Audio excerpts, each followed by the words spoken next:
Bonjour et bienvenue pour cette nouvelle vidéo de Mindseeder.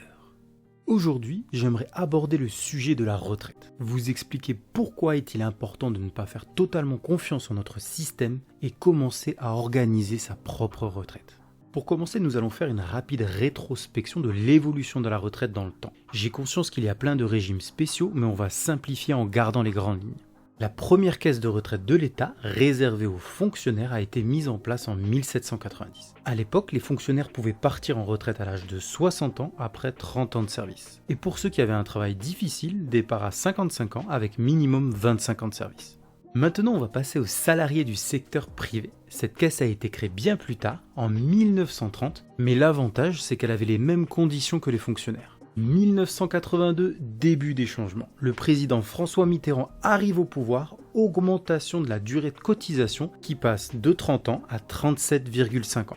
En 93, on alourdit la peine, confronté à des problèmes financiers, Édouard Balladur augmente la durée de cotisation pour toucher une retraite à taux plein à 40 ans de service. 2010, l'âge minimum pour partir à la retraite passe à 62 ans. Vraiment sympa pour ceux qui ont commencé jeunes.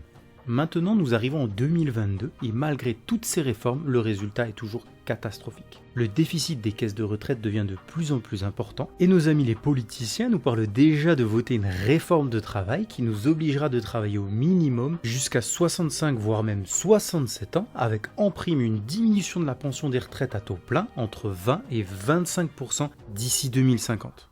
À ce moment-là, je pense que vous vous demandez à juste titre comment on en est arrivé là et quelle est la raison de toutes ces réformes. Pour y répondre simplement, chaque année il y a de plus en plus de retraités et de moins en moins de travailleurs. Le ratio actif-retraité diminue. Vous pouvez constater que sur le site du ministère de la Transformation et de la Fonction publique, en 1960, il y avait 4 travailleurs qui cotisaient pour un seul retraité. En 2010, le ratio était de 1,8 et en 2050, il descendra à moins de 1,2, ce qui est insuffisant pour payer toutes les retraites à venir. Il faut vraiment prendre conscience qu'en 2021, la retraite d'un Français sur 10 n'est pas financée. Et en 2030, nous passerons à 1 sur 6 non financés. De plus, grâce à l'évolution du système de santé, nous vivons de plus en plus longtemps. Entre 1947 à aujourd'hui, nous avons quand même gagné 20 ans de vie supplémentaire.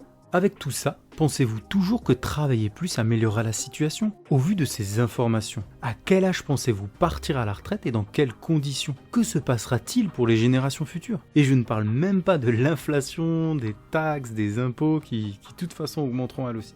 Pour les personnes nées dans les années 1930, ils allaient à l'école, se trouvaient un emploi sûr et de son côté, le gouvernement leur promettait de s'occuper d'eux à la retraite. Aujourd'hui, la retraite n'est plus assurée. Il faut trouver un emploi, faire carrière et préparer ses vieux jours. Donc s'il vous plaît, n'attendez pas que ça nous tombe dessus, prenez les devants, faites des placements, investissez, apprenez à vivre simplement. Car si vous comptez sur le système pour mettre des choses en place pour vous, vous n'allez pas être satisfait.